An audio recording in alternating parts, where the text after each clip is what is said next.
So we're going to climb up on our full arrest white lanyards with this 4-line setup, which will be our backup rope.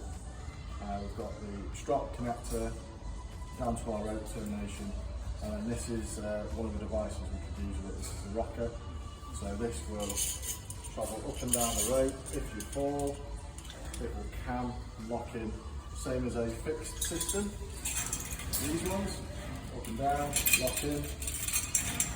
This is a temporary version of that, and it will allow you to ascend and descend a little bit more efficiently than using your white lanyards.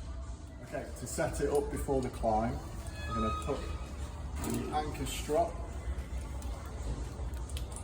onto the ladder, make sure it's all secure, and then we'll attach the device, the rope grab, to the rope.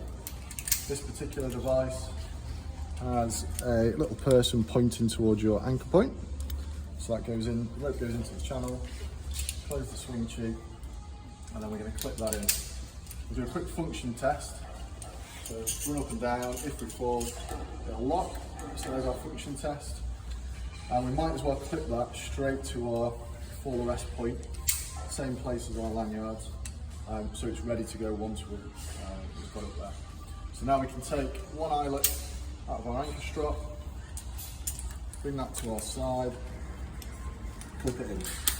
The rest of the rope is in the bag ready, and some on the ground so they can help feed it out. But now we're going to climb with our full arrest lanyards up the ladder. Okay, so safety line is pre-rigged as we showed. We're going to put the lanyard up the ladder.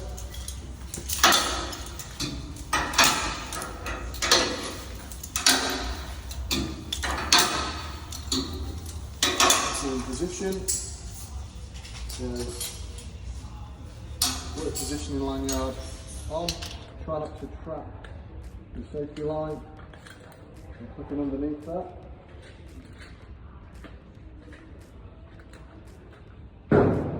Once you're in position, you don't need to disconnect any of this, you just need to disconnect the anchor strap, pop that above, around the style is always preferable, and then we're going to double check that this is still functioning correctly before we disconnect these. So this is a full arrest device and it's replacing our twin tail lanyard. So take those off.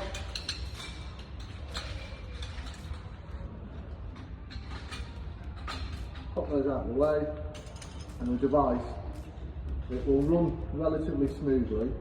When we get down to the bottom, a little bit of tension in the rope will help it run smoothly. We don't want to put too much tension in it because we still want it to be able to cam. So you'll see as we set up. So.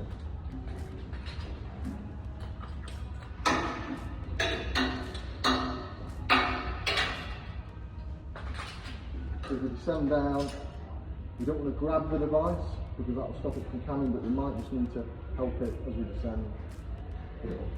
Down the rope.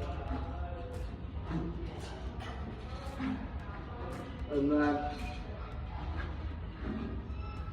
to allow it to run smoothly up the rope, because we don't want this to happen, we don't want any slack in the system, we can just put a simple knot in the rope, just no round knot in the rope, just to leave it off the ground, and that will put a little bit of weight in it to allow it to run smoothly. So we can climb up, that follows up. If we're going up, we might want our arm underneath it to help it stay high. And on the way down, you'll want it to, it'll want to travel a little bit below you. If you fall, locks. This shouldn't be used as your work positioning system. You should still use your positioning belt if you want to rest. And if you don't want to rest in one position, you're doing some work, you can lift this device up And it's got a small catch and it kind of grips the rope and keeps it high when you're working. If you want to descend, release it, let it drop down.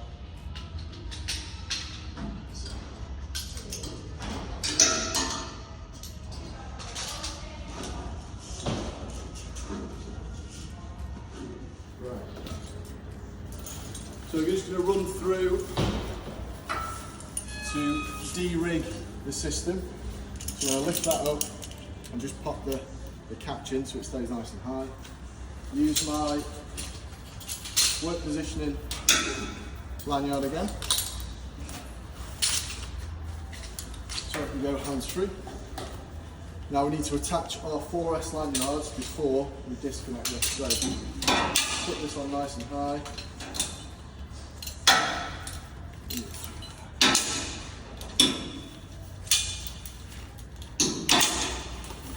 Now we're on our wire lanyards, 4S lanyards. I can now disconnect this. So again, I don't need to disconnect the device. I can just disconnect the strap, less chance of dropping it.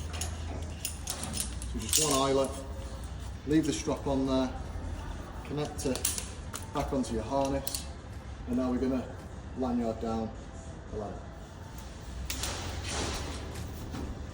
Disconnect our work position.